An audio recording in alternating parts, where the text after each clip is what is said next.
انا متجوز ومراتي لقيت في واحد بيبعت لها رسائل كتير قوي.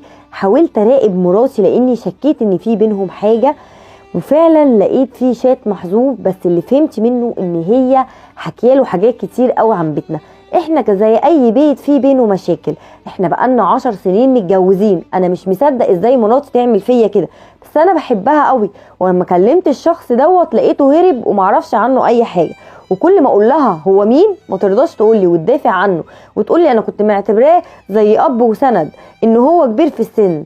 وانا دلوقتي مش ما تقوليش طلقها، لاني انا بحبها ومش هقدر اطلقها، ومش هقدر اقول لاهلها وافضحها، ومش عارف اوصل للولد التاني عشان اعرف الحقيقه فين. بس انا ضربتها ضرب جامد جدا، وقاعد اضرب فيها وخلاص دماغي هتتجنن، ومش عارف اعمل ايه ولا الحقيقه اجيبها منين. انا مش عارف اعمل ايه بصراحه. انا مسحت بيها الارض وبتدافع عنه برضك، ومش عارف اوصل للحقيقه. ممكن رايك في المشكله ديت عشان انا تعبت نفسيا؟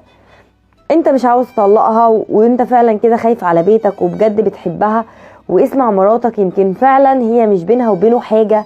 يمكن انت من كتر الضغوطات اللي عليها اتجهت، هو غلط، اتجهت لشخص تاني تحكي معاه، تفضفض اللي جواها. هي غلطت اكيد، بس اكيد هي بتدافع عشان ما تخربش بيتها او ما تسيبكش. يعني لو هي بتدافع عنه وبتحبه مش هتقعد معاك. هي اكيد بتحبك، بس اكيد هي خايفة من العواقب.